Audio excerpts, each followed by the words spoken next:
que deverá ser o responsável pela execução e acompanhamento do correspondente processo de desestatização, ficando esse órgão, no que couber, com as atribuições previstas no artigo 18 desta lei. Parágrafo 2º. O Conselho Nacional de Desestatização poderá baixar normas regulamentadoras da desestatização de serviços públicos, objeto de concessão, permissão ou autorização, bem como determinar sejam adotados procedimentos previstos em legislação específica, conforme a natureza dos serviços a serem desestatizados. Parágrafo 3º-A. Desestatização de empresas de pequeno e médio porte, conforme definidas pelo Conselho Nacional de Desestatização, poderá ser coordenada pelo Departamento de Coordenação e Controle das Empresas Estatais, da Secretaria Executiva do Ministério do Planejamento, Orçamento e Gestão, competindo-lhe no que couber as atribuições previstas no artigo 18 desta lei. 4 compete ao presidente do Conselho Nacional de Desestatização a presidir as reuniões do Conselho. B. Coordenar e supervisionar a execução do Programa Nacional de Desestatização. C. Encaminhar à deliberação do Conselho as matérias previstas no caput, no subregimen do 4, 2 do 4 e 3 do 4 deste artigo. D. Requisitar aos órgãos competentes a designação de servidores da administração pública, direta e indireta, para integrar os grupos de trabalho de que trata o inciso 3 do artigo 18 desta lei. Parágrafo 5 do 4. A desestatização de instituições financeiras será coordenada pelo Banco Central do Brasil, competindo-lhe, nesse caso, exercer, no que couber, as atribuições previstas no artigo 18 desta lei. Parágrafo 6 do 4. A competência para aprovar as medidas mencionadas no inciso 2 desse artigo, no caso de instituições financeiras, é do Conselho Monetário Nacional, por proposta do Banco Central do Brasil. Parágrafo 7 do 4. Fica a União autorizada a adquirir ativos de instituições financeiras federais, financiar ou garantir os ajustes prévios imprescindíveis para a sua privatização, inclusive por conta dos recursos das reservas monetárias, de que trata o art. 12 da Lei do 45,143, de 20 de outubro de 1966, com a redação dada pelo art. 1 do 4 do Decreto-Lei no 4, 1,342, de 28 de agosto de 1974. Parágrafo anterior. Se estende às instituições financeiras federais que, dentro do Programa Nacional de Desestatização, adquiram ativos de outra instituição financeira federal a ser privatizada, caso em que fica ainda a União autorizada a assegurar a instituição financeira federal adquirente a equalização da diferença apurada entre o valor desembolsado na aquisição dos ativos e o valor que a instituição financeira federal adquirente vier a pagar ao Banco Central do Brasil pelos recursos recebidos em linha de financiamento específica destinada a dar suporte à aquisição todos os custos incorridos, inclusive os de administração, fiscais e processuais. B. A equalização entre o valor despendido pela instituição financeira federal na aquisição dos ativos e o valor efetivamente recebido em sua liquidação final. C. A assunção pelo Tesouro Nacional da responsabilidade pelos riscos de crédito dos ativos adquiridos na forma deste parágrafo, inclusive pelas eventuais insubsistências ativas identificadas antes ou após havê-los assumido, respondendo ainda pelos efeitos financeiros referentes à redução de seus valores por força de pronunciamento judicial de qualquer natureza. Parágrafo. A realização da equalização ou assunção pelo Tesouro Nacional, de que trata o parágrafo anterior, dar-se-ão sem prejuízo da responsabilidade civil e penal decorrente de eventual conduta ilícita ou gestão temerária na concessão do crédito pertinente. Parágrafo 10. Fica a Agência Nacional de Energia Elétrica, ANEEL, autorizada a anuir com a repactuação, que venha a gerar benefícios potenciais à prestação do serviço público de distribuição de energia, de dívidas setoriais em moeda estrangeira, das empresas incluídas no Programa Nacional de Desestatização PND, para que seja convertido em moeda nacional com remuneração mensal pela variação da taxa do Sistema Especial de Liquidação e Custódia Selic, e prazo máximo de 120 meses, considerando períodos de carência e de amortização. Parágrafo 11. será considerado como database da repactuação de que trata o parágrafo 10 do primeiro dia útil do ano em que se deu a inclusão da empresa no PND. Artigo 7º-A, desestatização dos serviços públicos, efetivada mediante uma das modalidades previstas no artigo 4 desta lei, pressupõe a delegação pelo poder público de concessão ou permissão do serviço, objeto da exploração, observada a legislação aplicável ao serviço. Parágrafo único. Os princípios gerais e as diretrizes específicas aplicáveis à concessão, permissão ou autorização, elaborados pelo poder público, deverão constar do edital de desestatização. Artigo 8. Sempre que houver razões que justifiquem, a União deterá, direta ou indiretamente, ação de classe especial do capital social da empresa ou instituição financeira objeto da desestatização que lhe confira poderes especiais em determinadas matérias, as quais deverão ser caracterizadas nos seus estatutos sociais. Artigo 9 do 4. Fica criado o Fundo Nacional de Desestatização FND, de natureza contábil, constituído mediante vinculação a este, a título de depósito das ações ou cotas de propriedade direta ou indireta da União, emitidas por sociedades que tenham sido incluídas no Programa Nacional de Desestatização. Parágrafo número: as ações representativas de quaisquer outras participações societárias incluídas no Programa Nacional de Desestatização serão igualmente depositadas no Fundo Nacional de Desestatização. Parágrafo 2º, serão emitidos recibos de depósitos de ações RDA, intransferíveis e inegociáveis a qualquer título, em favor dos depositantes das ações junto ao Fundo Nacional de Desestatização. Parágrafo 3º, os recibos de depósitos de ações de cada depositante serão automaticamente cancelados quando do encerramento do processo de desestatização. Parágrafo 4, ciro. Os titulares das ações que vierem a ser vinculadas ao Fundo Nacional de Desestatização manterão as ações escrituradas em seus registros contábeis sem alteração de critério até que se encerre o processo de desestatização. Artigo 10. A União e as entidades da administração indireta, titulares das participações acionárias que vierem a ser incluídas no Programa Nacional de Desestatização, deverão, no prazo máximo e improrrogável de 5 dias, contados da data da publicação no Diário Oficial da União, da decisão que determinar a inclusão no referido programa, depositar as suas ações no Fundo Nacional de Desestatização. Parágrafo único.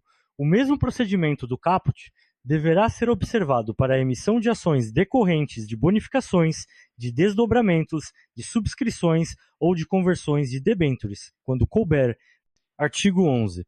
Para salvaguarda do conhecimento público das condições em que se processará a alienação do controle acionário da empresa, inclusive instituição financeira incluída no Programa Nacional de Desestatização, assim como de sua situação econômica, financeira e operacional, será dada ampla divulgação das informações necessárias, mediante a publicação de edital, no Diário Oficial da União e em jornais de notória circulação nacional, do qual constarão, pelo menos, os seguintes elementos: a justificativa da privatização, indicando o percentual do capital social da empresa a ser alienado, b. data e ato que determinou a constituição da empresa originariamente estatal, ou, se estatizada, data, ato e motivos que determinaram sua estatização, c. passivo das sociedades de curto e de longo prazo. D. Situação econômico-financeira da sociedade, especificando lucros ou prejuízos, endividamento interno e externo, nos 5 últimos exercícios. Pagamento de dividendos à União ou à sociedade ou indiretamente, e aporte de recursos à conta capital, providos direta ou indiretamente pela União, nos últimos 15 anos. F. Sumário dos estudos de avaliação. G. Critério de fixação do valor de alienação, com base nos estudos de avaliação. H. Modelagem de venda e valor mínimo da participação a ser alienada. I. A indicação, se for o caso, de que será criada ação de classe especial e os poderes nela compreendidos. Artigo 12. A alienação de ações a pessoas físicas ou jurídicas estrangeiras poderá atingir 100% do capital votante, salvo disposição legal ou manifestação expressa do Poder Executivo que determine percentual inferior. Artigo 13. Observados os privilégios legais, o titular dos recursos oriundos da venda de ações ou de bens deverá utilizá-los prioritariamente na quitação de suas dívidas vencidas e vincendas perante a União. Artigo 14. Os pagamentos para aquisição de bens e direitos no âmbito do Programa Nacional de Desestatização serão realizados por meio de moeda corrente. Parágrafo único. O Presidente da República, por recomendação do Conselho Nacional de Desestatização, poderá autorizar outros meios de pagamento no âmbito do Programa Nacional de Desestatização. Artigo 15. O preço mínimo de alienação das ações deverá ser submetido à deliberação do órgão competente do titular das ações. Parágrafo 4. A resolução do Conselho Nacional de Desestatização, que aprovar as condições gerais de desestatização, será utilizada pelo representante do titular das ações como instrução de voto para a deliberação do órgão competente a que alude o caput deste artigo. Nas par 2 do 4, o disposto nesse artigo não se aplica aos casos de alienação de ações, bens ou direitos quando diretamente detidos pela União. Artigo 16. As empresas incluídas no Programa Nacional de Desestatização, que vierem integrar o Fundo Nacional de Desestatização, terão sua estratégia voltada para atender os objetivos da desestatização. Artigo 17. O Fundo Nacional de Desestatização será administrado pelo Banco Nacional de Desenvolvimento Econômico e Social, BNDES, designado gestor do fundo. Artigo 18. Compete ao gestor do fundo fornecer apoio administrativo e operacional necessário ao funcionamento do Conselho Nacional de Desestatização, aí se incluindo os serviços de secretaria. 2. Divulgar os processos de desestatização, bem como prestar todas as informações que vierem a ser solicitadas pelos poderes competentes. 3. Constituir grupos de trabalho integrados por funcionários do BNDES e suas subsidiárias e por servidores da administração direta ou indireta, requisitados nos termos da alínea D dos parágrafos 4 do 4 do art. 6 desta lei, para o fim de prover apoio técnico à implementação das desestatizações. 4. Promover a contratação de consultoria, auditoria e outros serviços especializados necessários à execução das desestatizações. 5. Submeter ao presidente do Conselho Nacional de Desestatização as matérias de que trata o inciso 2 do artigo 6 desta lei. 6. Promover a articulação com o sistema de distribuição de valores mobiliários e as bolsas de valores. 7. Selecionar e cadastrar empresas de reconhecida reputação e tradicional atuação na negociação de capital. Transferência de controle acionário, venda e arrendamento de ativos. 8. Preparar a documentação dos processos de desestatização para apreciação do Tribunal de Contas da União. 9. Submeter ao presidente do Conselho outras matérias de interesse do Programa Nacional de Desestatização. Parágrafo único. Na contratação dos serviços a que se refere o inciso 4 deste artigo, poderá o gestor do fundo estabelecer, alternativa ou cumulativamente, na composição da remuneração dos contratados, pagamento a preço fixo ou comissionado, sempre mediante licitação. Artigo 19. Os acionistas controladores e os administradores das empresas incluídas no Programa Nacional de Desestatização adotarão, nos prazos estabelecidos, as providências que vierem a ser determinadas pelo Conselho Nacional de Desestatização, necessárias à implantação dos processos de alienação. Artigo 20. Será de responsabilidade exclusiva dos administradores das sociedades incluídas no Programa Nacional de Desestatização o fornecimento, em tempo hábil, das informações sobre as mesmas necessárias à execução dos processos de desestatização. Parágrafo único. Será considerada falta grave a ação ou omissão de empregados ou servidores públicos que, injustificadamente, opuserem dificuldades ao fornecimento de informações e outros dados necessários à execução dos processos de desestatização. Artigo 21.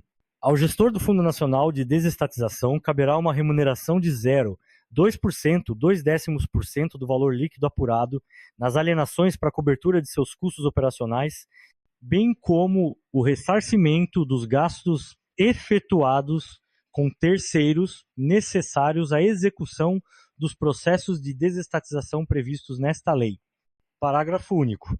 Na hipótese de alienação de participações minoritárias cujo valor seja de pequena monta, a desestatização poderão ser dispensados a cobrança de remuneração e o ressarcimento dos gastos de que trata este artigo. Artigo 22. O Fundo Nacional de Desestatização será auditado por auditores externos independentes registrados na Comissão de Valores Mobiliários, a serem contratados mediante licitação pública pelo gestor do fundo. Artigo 23. Será nula de pleno direito a venda, a subscrição ou a transferência de ações que impliquem infringência desta lei. Art. 24. No caso de o Conselho Nacional de Desestatização deliberar a dissolução de sociedade incluída no Programa Nacional de Desestatização, aplicar-se-ão no que couber as disposições da Lei nº 48,029, de 12 de abril de 1990.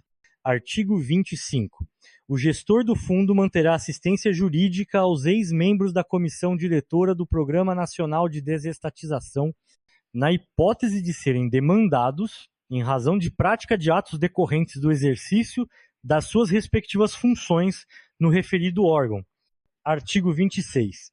A União transferirá ao Banco Nacional de Desenvolvimento Econômico e Social, BNDES 90, e 4,953, 980 e 290 e 4 milhões, 953.980 e duas ações ordinárias nominativas e 4,372, 154.372.154 ações preferenciais nominativas de sua propriedade no capital da Companhia Vale do Rio Doce. Parágrafo. O BNDES, em contrapartida à transferência das ações pela União, pelo valor nominal equivalente ao valor de venda das ações, deverá, alternativa ou conjuntamente, a critério do Ministro de Estado da Fazenda, a assumir dívidas caracterizadas e novadas da União, nos termos dos atos legais em vigor, relativas ao Fundo de Compensação de Variações Salariais, FCVS. B. Transferir à União debêntures de emissão da BNDES Participações S.A., BNDESPAR, de sua propriedade, com as mesmas condições de rentabilidade e prazo das dívidas a que se refere a linha anterior. Parágrafo 2 do 4. Não se aplica ao produto da alienação das ações de que trata o caput deste artigo o disposto no inciso 3 do artigo 6 do 4 e no artigo 13 desta lei e na linha A do parágrafo 1 do 4 do art. 30 da Lei do 48,177, de 1º de março de 1991, alterada pela Lei do 48,696, de 26 de agosto de 1993, com a redação ora vigente.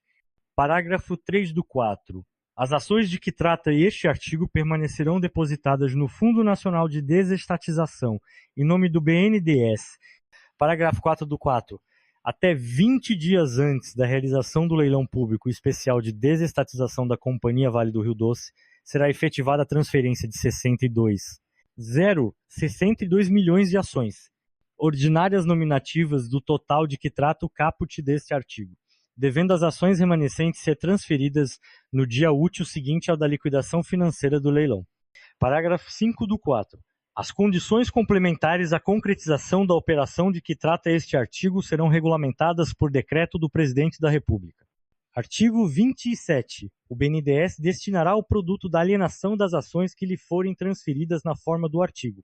26. A concessão de crédito para a reestruturação econômica nacional, de forma a atender os objetivos fundamentais do Programa Nacional de Desestatização, estabelecidos no artigo 1 do 4 desta lei, observado ainda que umas operações serão registradas no BNDES, em conta específica. 2. As disponibilidades de caixa serão aplicadas conforme as normas emanadas do Conselho Monetário Nacional. 3. É vedada a concessão de empréstimo ou a concessão de garantias à administração direta, indireta ou fundacional, excetuando-se o repasse às empresas subsidiárias integrais do BNDES para a realização dos respectivos objetivos sociais. B. Os empréstimos ao setor privado de que participem, na qualidade de agentes repassadores, instituições financeiras públicas. Artigo 28. Aos empregados e aposentados de empresas controladas, direta ou indiretamente pela União, incluídas no Programa Nacional de Desestatização, é assegurada a oferta de parte das ações representativas de seu capital segundo os princípios estabelecidos nesta lei e condições específicas a serem aprovadas pelo Conselho Nacional de Desestatização, inclusive quanto à indisponibilidade posterior das ações, 2 quantidade a ser individualmente adquirida. Parágrafo único. A oferta de que trata o caput deste artigo será de pelo menos 10% das ações do capital social detidas direta ou indiretamente pela União, podendo tal percentual mínimo ser revisto pelo Conselho Nacional de Desestatização, caso o mesmo seja incompatível com o modelo de desestatização aprovado. Artigo 29.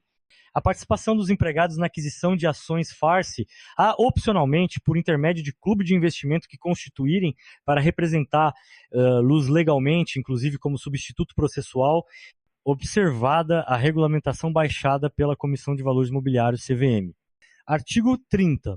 São nulos de pleno direito contratos ou negócios jurídicos de qualquer espécie, onde o empregado figure como intermediário de terceiro na aquisição em troca de vantagem pecuniária ou não. Parágrafo 1º. O clube de investimento tem legitimidade ativa para propor ação contra os envolvidos nessa operação fraudulenta, retendo os correspondentes títulos mobiliários se estatutariamente disponíveis. Parágrafo 2º. O Ministério Público, em tomando conhecimento dessa ação judicial ou instado por representação, adotará as providências necessárias à determinação da responsabilidade criminal, bem como solicitará fiscalização por parte da Receita Federal, do Ministério do Trabalho, Emprego e do Instituto Nacional do Seguro Social, sem prejuízo de inspeções por órgãos estaduais, distritais e municipais, no âmbito de suas competências, com vistas à identificação dos efeitos produzidos pela mesma operação. Artigo 31. Os artigos 7 do 4, o caput e o sarahagros numero e trêsmero do artigo 18 e o art. 20 da Lei nº 48,036, de 11 de maio de 1990, passam a vigorar com as seguintes alterações e acréscimos. Artigo 18. Ocorrendo rescisão do contrato de trabalho por parte do empregador, ficará este obrigado a depositar na conta vinculada do trabalhador no FGTS os valores relativos aos depósitos referentes ao mês da rescisão e ao imediatamente anterior que ainda não houver sido recolhido, sem prejuízo das cominações legais. Parágrafo único. Na hipótese de despedida pelo empregador sem justa causa, depositará este na conta vinculada do trabalhador no FGTS importância igual a 40% do montante de todos os depósitos realizados na conta vinculada durante a vigência do contrato de trabalho, atualizados monetariamente e acrescidos dos respectivos juros. Parágrafo 3 do 4. As importâncias de que trata este artigo deverão constar da documentação comprobatória do recolhimento dos valores devidos a título de rescisão do contrato de trabalho, observado o disposto no art. 477 da CLT, eximindo o empregador exclusivamente quanto aos valores discriminados. Artigo 20. Despedida sem justa causa, inclusive a indireta, de culpa recíproca e de força maior, comprovada com depósito dos valores de que trata o artigo 18. 12. Aplicação em cotas de fundos mútuos de privatização, regidos pela Lei nº 46,385, de 7 de dezembro de 1976, permitida a utilização máxima de 50% do saldo existente e disponível em sua conta vinculada do Fundo de Garantia do Tempo de Serviço, na data em que exercer a opção. Parágrafo 6 do 4. Os recursos aplicados em cotas dos fundos mútuos de privatização referidos no inciso 12 deste artigo serão destinados a aquisições de valores mobiliários no âmbito do Programa Nacional de Desestatização, instituído pela Lei nº 48,031, de 12 de abril de 1990, e de programas estaduais de desestatização, desde que em ambos os casos tais destinações sejam aprovadas pelo Conselho Nacional de Desestatização. Parágrafo anterior. Os valores mobiliários de que trata o parágrafo anterior só poderão ser integralmente vendidos pelos respectivos fundos 6 meses após sua aquisição, podendo ser alienada em prazo inferior, parcela equivalente a 10% do valor adquirido, autorizada a livre aplicação do produto dessa alienação, nos termos da Lei nº 6,385 de 1976. Parágrafo 8 do 4. As aplicações em fundos mútuos de privatização são nominativas, impenhoráveis e, salvo as hipóteses previstas nos incisos A4 e 6 a 10i deste artigo e o disposto na Lei NEM do 4, 7,67, de 8 de setembro de 1988, indisponíveis por seus titulares.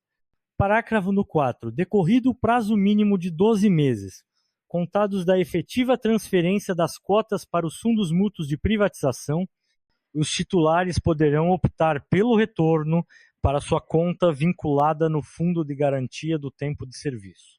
Parágrafo 10. A cada período de 6 meses, os titulares das aplicações em fundos mútuos de privatização poderão transferi-las para outro fundo de mesma natureza. Parágrafo 11. O montante das aplicações de que trata o parágrafo 6 do 4 deste artigo ficará limitado ao valor dos créditos contra o Tesouro Nacional, de que seja titular o Fundo de Garantia do Tempo de Serviço. Parágrafo 12. Desde que preservada a participação individual dos cotistas, será permitida a constituição de clubes de investimento, visando a aplicação em cotas de fundos mútuos de privatização. Parágrafo 13. A garantia a que alude o parágrafo 4 do artigo 13 desta lei não compreende as aplicações a que se refere o inciso 12 deste artigo. Parágrafo 14. O imposto de renda incidirá exclusivamente sobre os ganhos dos fundos mútuos de privatização que excederem a remuneração das contas vinculadas do Fundo de Garantia do Tempo de Serviço no mesmo período. Parágrafo 15. Os recursos automaticamente transferidos da conta do titular no Fundo de Garantia do Tempo de Serviço, em razão da aquisição de ações, não afetarão a base de cálculo da multa rescisória de que tratam os parágrafos 1 do 4, 2 do 4 do art. 18 desta lei. Artigo 32. Ficam convalidados os atos praticados com base na medida provisória Endo 4 1,48152, de 8 de agosto de 1997. Artigo 33. O Poder Executivo regulamentará o disposto nesta lei no prazo de 60 dias, baixando as instruções necessárias à sua execução. Lei 9,784, administrativo no âmbito da administração pública federal. O Presidente da República faço saber que o Congresso Nacional decreta e eu sanciono a seguinte lei. Capítulo I. Das disposições gerais, artigo 1º, esta lei estabelece normas básicas sobre o processo administrativo no âmbito da administração federal direta e indireta, visando em especial a proteção dos direitos dos administrados e ao melhor cumprimento dos fins da administração. Parágrafo 1º. Os preceitos desta lei também se aplicam aos órgãos dos poderes legislativo e judiciário da União, quando no desempenho de função administrativa. Segundo, para os fins desta lei, consideram-se um órgão a unidade de atuação integrante da estrutura da administração direta e da estrutura da administração indireta. 2, entidade, a unidade de atuação dotada de personalidade jurídica. 3, autoridade, o servidor ou agente público dotado de poder de decisão. Art. Segundo, a administração pública obedecerá, dentre outros, aos princípios da legalidade, finalidade, motivação, razoabilidade, proporcionalidade, moralidade, ampla defesa, contraditório, segurança jurídica, interesse público e eficiência. Parágrafo único. Nos processos administrativos serão observados, entre outros, os critérios de uma atuação conforme a lei e o direito, 2, atendimento a fins de interesse geral, vedada a renúncia total ou parcial de poderes ou competências, salvo autorização em lei. 3, objetividade no atendimento do interesse público, vedada a promoção pessoal de agentes ou autoridades. 4, atuação segundo padrões éticos e probidade, decoro e boa-fé. 5, divulgação oficial dos atos administrativos, ressalvadas as hipóteses de sigilo previstas na Constituição. 6, adequação entre meios e fins, vedada a imposição de obrigações, restrições e sanções em medida superior àquelas estritamente necessárias ao atendimento do interesse público. 7, indicação dos pressupostos de fato e de direito que determinarem a decisão. 7, observância das formalidades essenciais à garantia dos direitos dos administrados. 9. Adoção de formas simples suficientes para propiciar adequado grau de certeza, segurança e respeito aos direitos dos administrados. 10. Garantia dos direitos à comunicação, a apresentação de alegações finais, a produção de provas e a interposição de recursos, nos processos de que possam resultar sanções e nas situações de litígio. 11. Proibição de cobrança de despesas processuais, ressalvadas as previstas em lei. 12. Impulsão, de ofício, do processo administrativo, sem prejuízo da atuação dos interessados. 12. Interpretação da norma administrativa, da forma que melhor garanta o atendimento do fim público a que se dirige, vedada a aplicação retroativa de nova interpretação. Capítulo 2. Dos direitos dos administrados, artigo 3º. O administrado tem os seguintes direitos perante a administração, sem prejuízo de outros que lhe sejam assegurados. 1. Ser tratado com respeito pelas autoridades e servidores que deverão facilitar o exercício de seus direitos e o cumprimento de suas obrigações. 2. Ter ciência da tramitação dos processos administrativos em que tenha a condição de interessado, ter vista dos autos, obter cópias de documentos neles contidos e conhecer as decisões proferidas. 3. Formular alegações e apresentar documentos antes da decisão, os quais serão objeto de consideração pelo órgão competente. 4. Fazer-se assistir facultativamente por advogado, salvo quando obrigatória a representação, por força de lei. Capítulo 3. Dos deveres do administrado. Artigo 4º. São deveres do administrado perante a administração, sem prejuízo de outros previstos em ato normativo. 1. Expor os fatos conforme a verdade. 2. Proceder com lealdade, urbanidade e boa-fé. 3. Não agir de modo temerário. 4. Prestar as informações que lhe forem solicitadas e colaborar para o esclarecimento dos fatos. Capítulo 4. Do início do processo. Artigo 5º. O processo administrativo pode iniciar-se de ofício ou a pedido de interessado. Artigo 6º. O requerimento inicial do interessado, salvo casos em que for admitida solicitação oral, deve ser formulado por escrito e conter os seguintes dados: um órgão ou autoridade administrativa a que se dirige. 2. Identificação do interessado ou de quem o represente. 3. Domicílio do requerente ou local para recebimento de comunicações. 4. Formulação do pedido, com exposição dos fatos e de seus fundamentos. 5. Data e assinatura do requerente ou de seu representante. Parágrafo único. É vedada à administração a recusa imotivada de recebimento de documentos, devendo o servidor orientar o interessado quanto ao suprimento de eventuais falhas. Artigo 7º. Os órgãos e entidades administrativas deverão elaborar modelos ou formulários padronizados para assuntos que importem pretensões equivalentes. Artigo 8º. Quando os pedidos de uma pluralidade de interessados tiverem conteúdo e fundamentos idênticos, poderão ser salvo preceito legal em contrário. Capítulo V. Dos interessados. Artigo 9º. São legitimados como interessados no processo administrativo pessoas físicas ou jurídicas que o iniciem como titulares de direitos ou interesses individuais ou no exercício do direito de representação. 2. Aqueles que, sem terem iniciado o processo, têm direitos ou interesses que possam ser afetados pela decisão a ser adotada. 3. As organizações e associações representativas, no tocante a direitos e interesses coletivos. 4. As pessoas ou as associações legalmente constituídas quanto a direitos ou interesses difusos. Artigo 10. São capazes, para fins de processo administrativo, os maiores de 18 anos, ressalvada previsão especial em ato normativo próprio. Capítulo 6. Da competência. Artigo 11. A competência é irrenunciável e se exerce pelos órgãos administrativos a que foi atribuída como própria, salvo os casos de delegação e avocação legalmente admitidos. Artigo 12.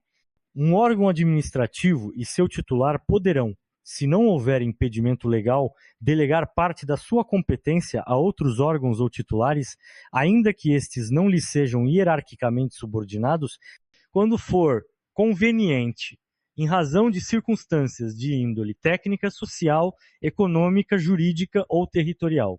Parágrafo único. O disposto no caput deste artigo aplica-se à delegação de competência dos órgãos colegiados aos respectivos presidentes.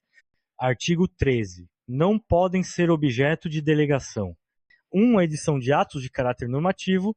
2. A decisão de recursos administrativos. 3. As matérias de competência exclusiva do órgão ou autoridade.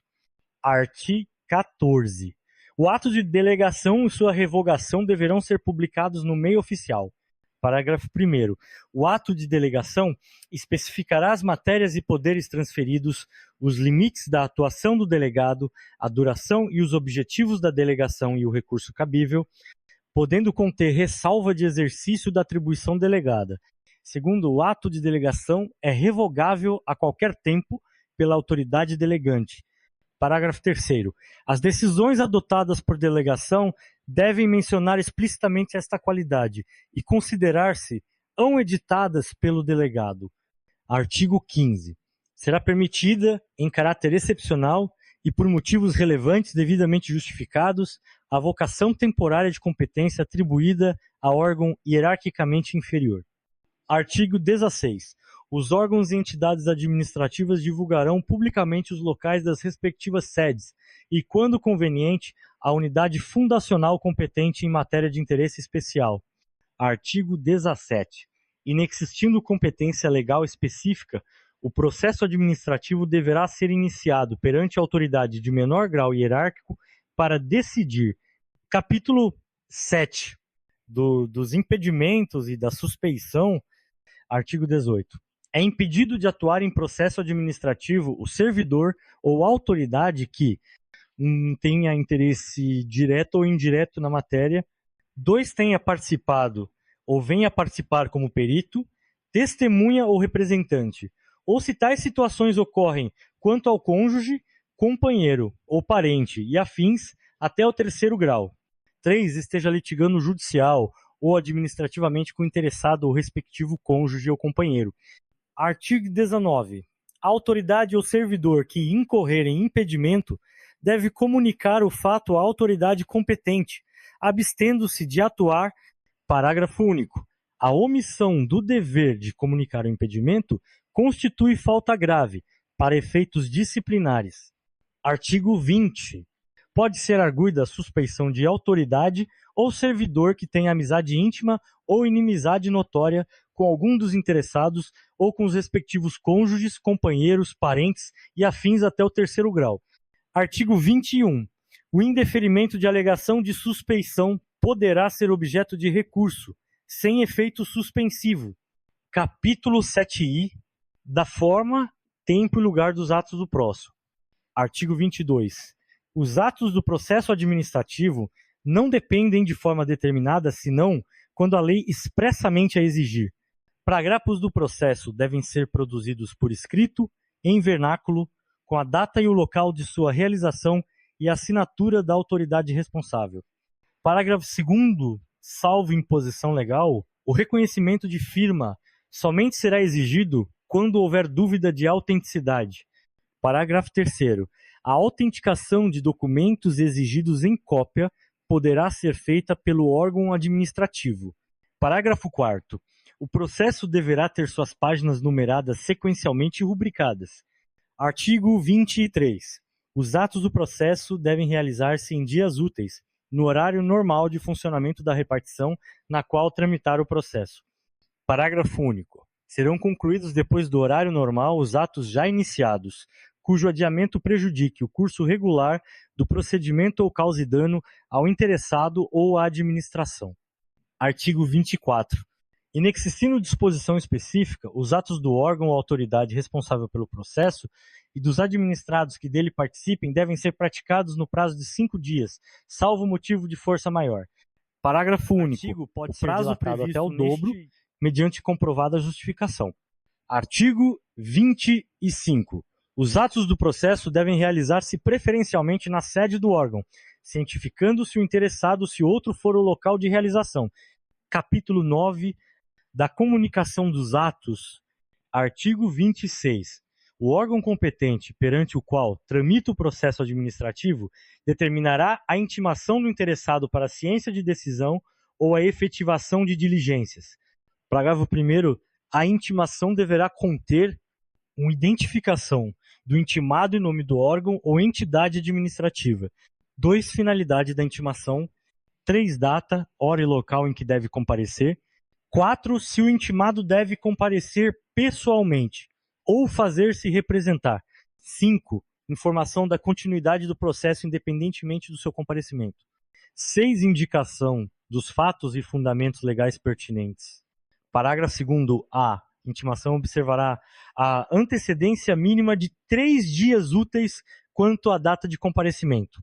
Parágrafo 3º. A intimação pode ser efetuada por ciência no processo, por via postal com aviso de recebimento, por telegrama ou outro meio que assegure a certeza da ciência do interessado.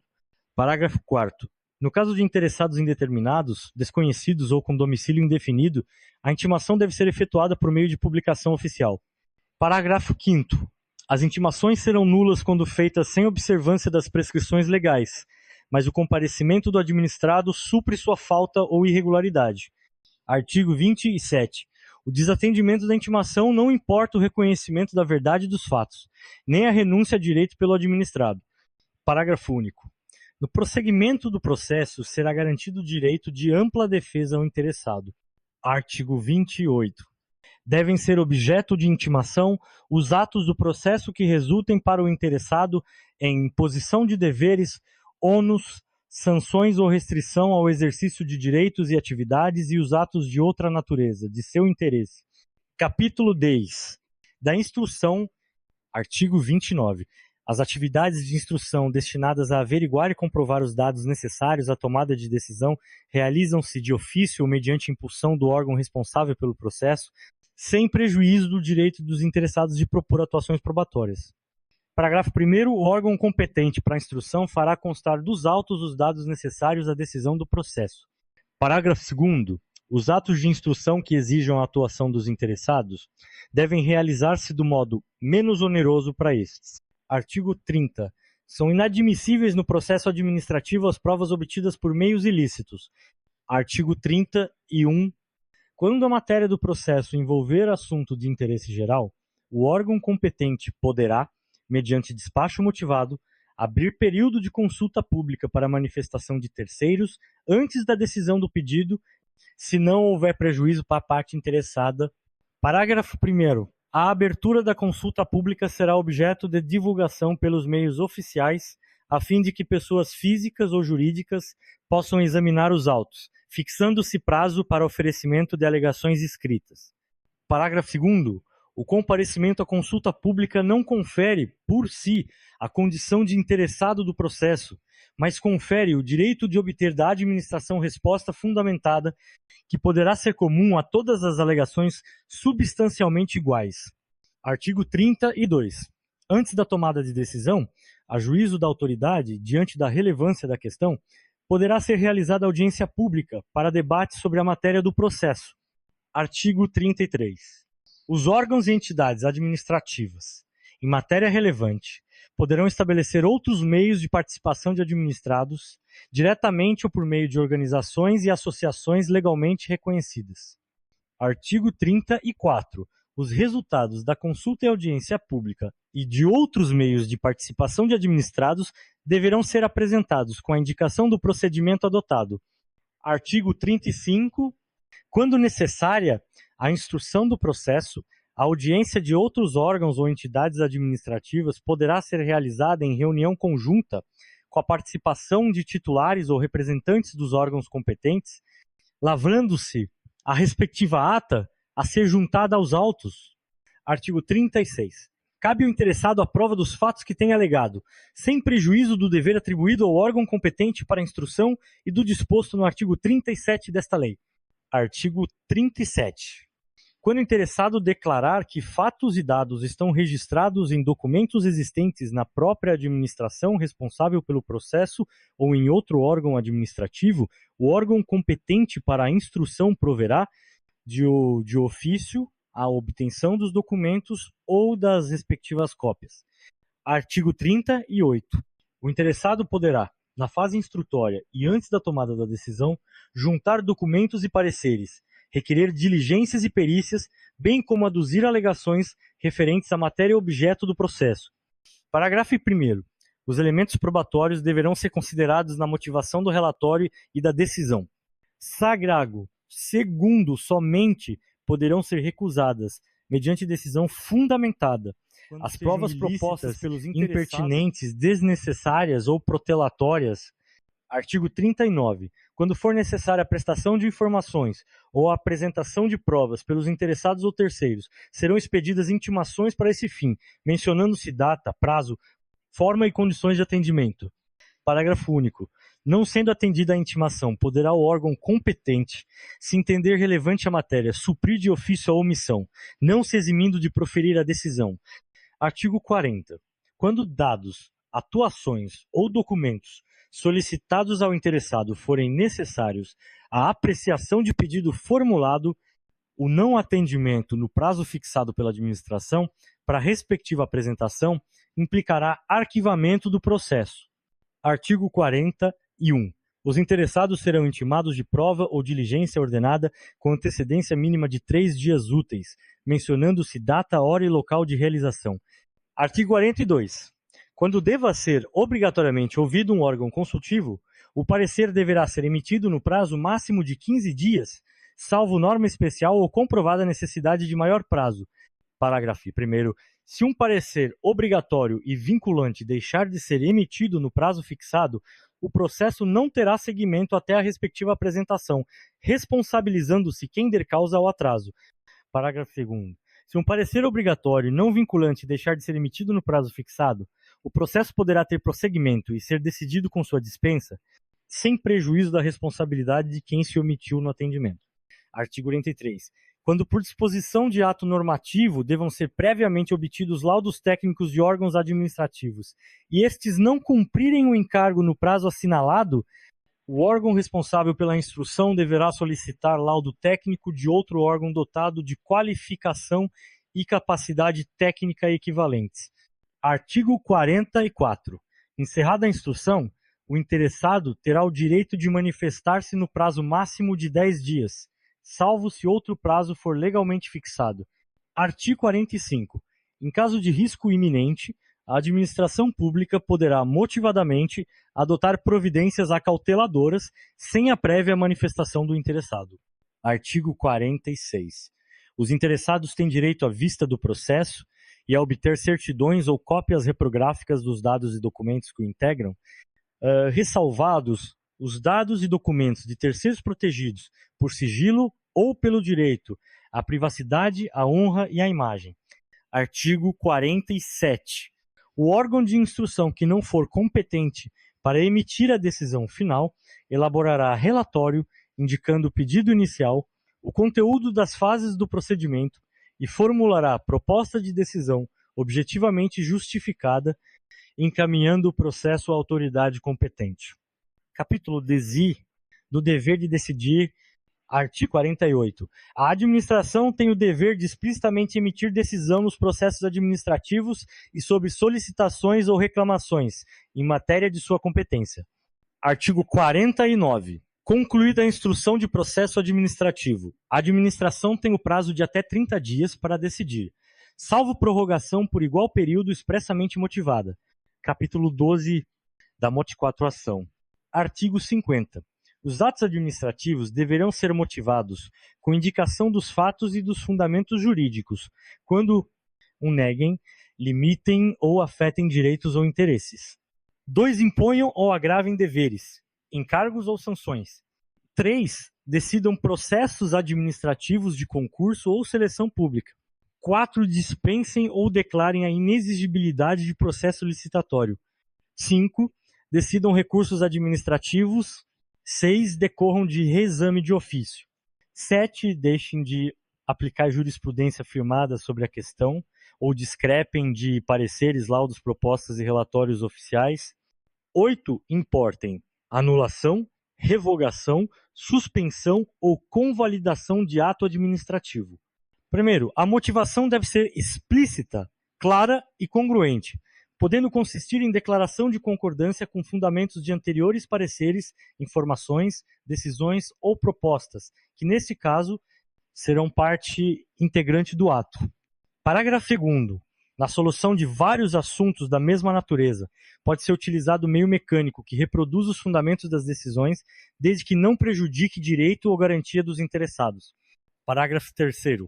A motivação das decisões de órgãos colegiados e comissões ou de decisões orais constará da respectiva ata ou de termo escrito. Capítulo 12. Da desistência e outros casos de extinção do processo. Artigo 51. O interessado poderá, mediante manifestação escrita, desistir total ou parcialmente do pedido formulado, ou ainda